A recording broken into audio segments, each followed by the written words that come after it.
वो एक अनोखी सुबह थी। 26 जनवरी को हर साल देश गणतंत्र दिवस मनाता है। देश ने सबसे पहला गणतंत्र दिवस 1950 में इसी दिन मनाया था। उस साल बेहद सर्द मौसम का दिन था। लगातार कई दिनों की धुंध के बाद 26 जनवरी 1950 की सुबह धूप खिली थी। ये धूप भारत के गणराज्य के रूप में उदय की कहानी बयां कर रही थी। उस दिन भारत उपनिवेशवाद की बेड़ियों से पूरी तरह से मुक्त होकर और आजादी पाने के 3 साल बाद वास्तव में संप्रभु गणराज्य बना था।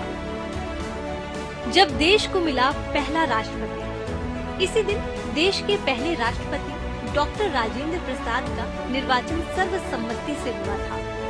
जब चुनावों के रिटर्निंग ऑफिसर ने उम्मीदवारों की घोषणा की तो पता चला कि राजेंद्र प्रसाद अकेले उम्मीदवार हैं।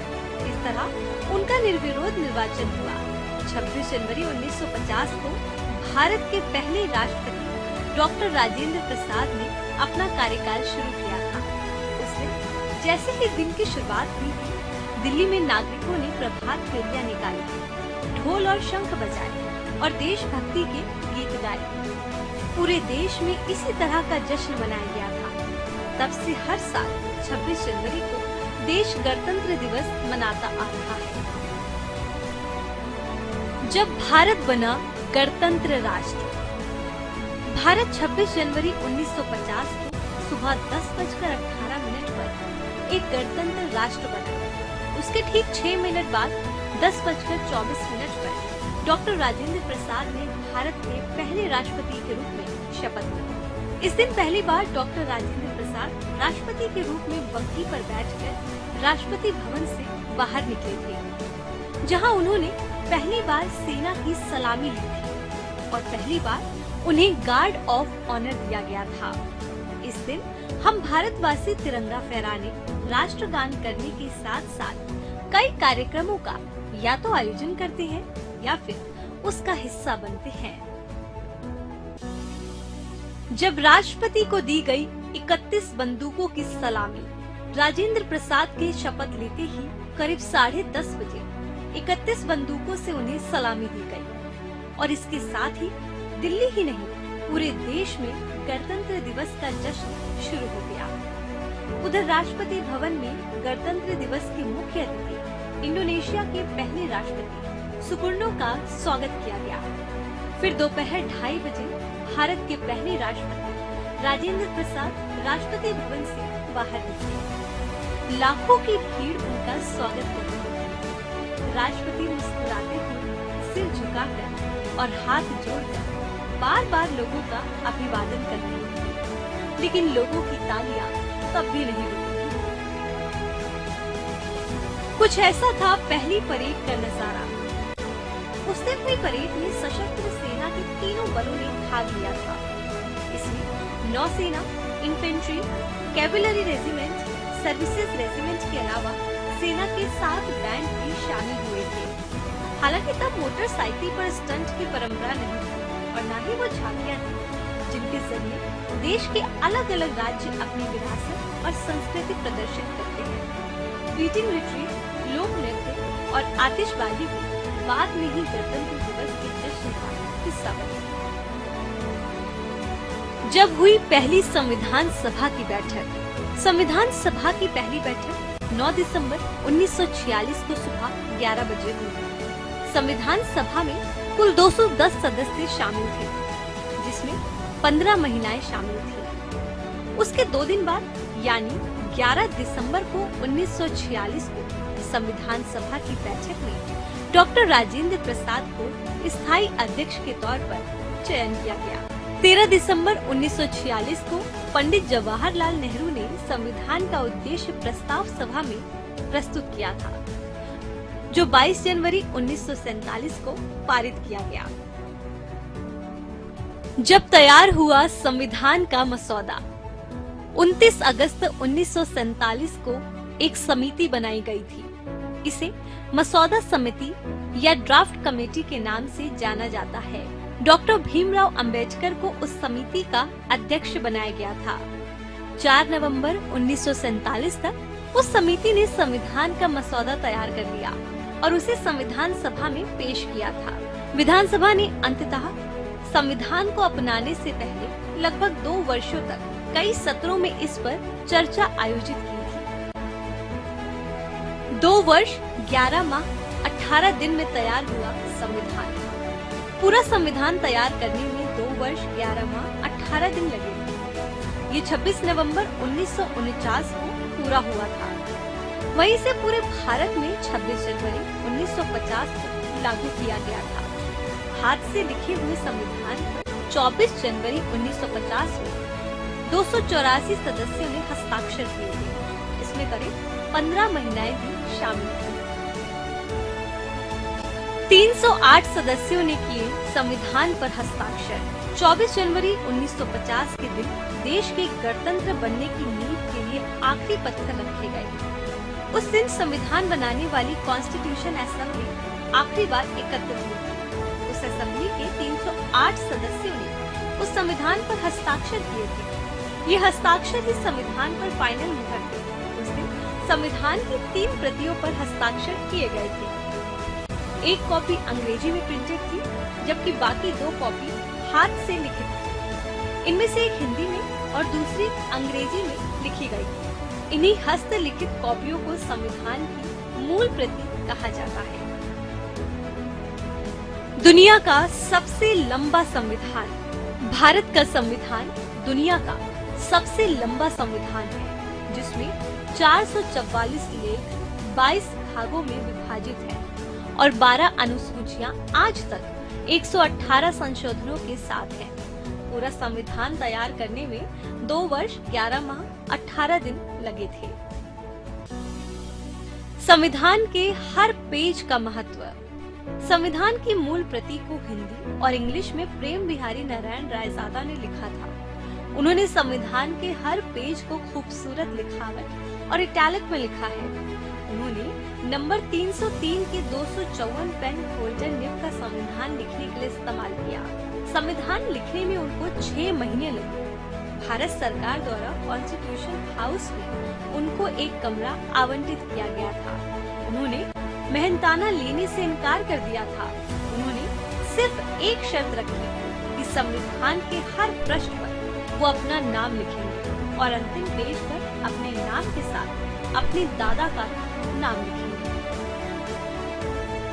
हर पेज को चित्रों से सजाने का काम। संविधान के हर पेज चित्रों से सजाने का काम आचार्य नंदलाल बोस को सौंपा गया था। उनके मार्गदर्शन में उनके शिष्यों ने संविधान पर डिजाइन देने का काम किया। बड़ी बड़ी तस्वीरों को नंदलाल बोस ने खुद से पेंट किया। संविधान के सबसे अहम पेज प्रस्तावना को अपनी कला से सजाने का काम व्यूहार राम मनोहर सिन्हा ने किया। वो नंदलाल बोस के एक शिष्य थे। कुल 64 लाख रुपए में तैयार हुआ संविधान। संविधान के निर्माण पर कुल 64 लाख रुपए का खर्च आया था। संविधान सभा कुल 11 सत्रों के लिए बैठी थी। संविधान सभा का 11वां सत्र 14 से 26 नवंबर 1949 के बीच आयोजित किया गया था। 26 नवंबर 1949 को संविधान का अंतिम ड्राफ्ट तैयार हुआ था। जब 26 जनवरी को मनाया जाता था स्वतंत्रता दिवस, हम सभी जानते हैं कि देश 15 अगस्त सन 1947 को आजाद हुआ था और इसी वजह से हम हर साल 15 अगस्त को स्वतंत्रता दिवस मनाते हैं। लेकिन स्वतंत्रता दिवस को लेकर इतिहास के पन्नों में एक बड़ा तथ्य छिपा हुआ है। दरअसल देश आजाद होने से पहले करीब 17 सालों तक 26 जनवरी को स्वतंत्रता दिवस मनाया जाता था। इसकी अपनी एक लंबी कहानी है। ये बात सन 1929 की है। इस साल 31 दिसंबर को पंडित जवाहरलाल नेहरू ने रावी नदी के तट पर लाहौर अधिवेशन में हिस्सा लिया था और सबसे पहले तिरंगा फहराया था। और इसी दौरान उन्होंने सबसे पहले स्वतंत्रता के लिए 26 जनवरी की तारीख का ऐलान कर दिया था, जिसका प्रभाव आगे कई सालों तक देखा गया। जब राजपथ पर नहीं होता था गणतंत्र दिवस। 1950 से 1954 के बीच गणतंत्र दिवस का समारोह कभी Avon stadium, Kingsway, Lal Qila तो कभी रामलीला मैदान में हुआ, न कि राजपथ पर। गणतंत्र दिवस के मौके पर राजपथ पर तिरंगा फहराया जाता है, फिर राष्ट्रगान गाया जाता है और 21 तोपों की सलामी होती है। 1955 में बदली परेड की तस्वीर। 1955 में तय हुआ कि परेड राजपथ से निकलेगी और लाल किले तक जाएगी। तब से ही हर साल राजपथ पर परेड निकाली जाती है। 1955 में लाल किले पर मुशायरे का आयोजन भी किया गया था। 1955 में पहली बार राजपथ पर जो परेड हुई थी, उस समारोह में पाकिस्तान के गवर्नर जनरल मलिक गुलाम मोहम्मद मुख्य अतिथि थे। साल गुजरने के साथ गणतंत्र दिवस की परेड की भव्यता भी बढ़ती गई। गणतंत्र दिवस यानी राष्ट्रीय उत्सव। गणतंत्र दिवस का कार्यक्रम आमतौर पर 24 जनवरी से राष्ट्रीय वीरता पुरस्कार पाने वाले बच्चों के नाम का ऐलान करने के साथ शुरू होता है, लेकिन इस बार ये 23 जनवरी को नेताजी सुभाष चंद्र बोस की जयंती से शुरू हो गया है। वहीं 25 जनवरी की शाम राष्ट्रपति देश के नाम संबोधन देते हैं। 26 जनवरी को गणतंत्र दिवस का मुख्य कार्यक्रम आयोजित किया जाता है। परेड वाले लोग सोते ही नहीं हैं। परेड में भाग लेने वाले व्यक्ति रात 2-3 बजे ही तैयार हो जाते हैं और प्रैक्टिस करने में जुट जाते हैं। परेड में कोई गलती होने पर गलती करने वाले को भारी खामियाजा भरना पड़ सकता है। जब राष्ट्रगान होता है तो शुरुआत के समय पहली फायरिंग की जाती है और आखिरी फायरिंग 52 सेकंड के बाद की जाती है। इस परेड में भारतीय सेना के विभिन्न रेजिमेंट, वायुसेना, नौसेना आदि सभी भाग लेते हैं। इस बार 30 झांकियां गणतंत्र दिवस 2026 की परेड में इस बार मुख्य परेड की थीम वंदे मातरम पर रखी गई है। परेड के दौरान कर्तव्य पथ पर 30 झांकियां शामिल हैं, जो स्वतंत्रता का मंत्र वंदे मातरम, समृद्धि का मंत्र आत्मनिर्भर भारत थीम पर आधारित है। कर्तव्य पथ पर एनक्लोजर के बैकग्राउंड में वंदे मातरम की लाइंस वाली पुरानी पेंटिंग बनाई गई है। मेन स्टेज पर फूलों से वंदे मातरम के रचयिता बंकिम चंद्र चटर्जी को श्रद्धांजलि दी गई है। झांकियों की रफ्तार कितनी होती है? परेड में शामिल सभी झांकियां 5 किलोमीटर प्रति घंटा की नियत रफ्तार से चलती हैं, ताकि उनके बीच उचित दूरी बनी रहे और लोग आसानी से उन्हें देख सकें। इन झांकियों के चालक एक छोटी सी खिड़की से ही आगे का रास्ता देखते हैं, क्योंकि सामने का लगभग पूरा शीशा सजावट से ढका रहता है। पहली परेड शाम को निकली थी। अभी गणतंत्र दिवस की परेड सुबह निकलती है, लेकिन पहली परेड शाम को निकली थी। 26 जनवरी 1950 की दोपहर 2:30 पर राजेंद्र प्रसाद बग्गी में सवार होकर राष्ट्रपति भवन से निकले थे। कनॉट प्लेस जैसे इलाकों से होते हुए राष्ट्रपति 3:45 पर नेशनल स्टेडियम पहुंचे। तब नेशनल स्टेडियम को इरविन स्टेडियम कहा जाता था। परेड वालों की परेशानी भी कम नहीं। परेड में भाग लेने वाले प्रत्येक सैन्य कर्मी को 4 स्तरीय सुरक्षा जांच से गुजरना पड़ता है।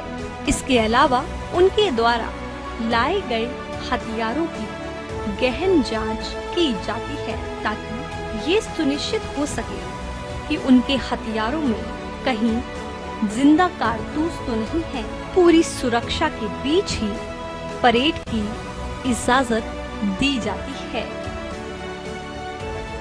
परेड पर होता है करोड़ों का खर्चा। आरटीआई से प्राप्त जानकारी के अनुसार साल 2014 में गणतंत्र दिवस की परेड के आयोजन में लगभग 320 करोड़ रुपए खर्च किए गए थे, जबकि 2001 में ये खर्च लगभग 145 करोड़ था। इस प्रकार 2001 से लेकर 2014 के दौरान 26 जनवरी की परेड के आयोजन में होने वाले खर्च में लगभग 54.51% की वृद्धि हुई थी।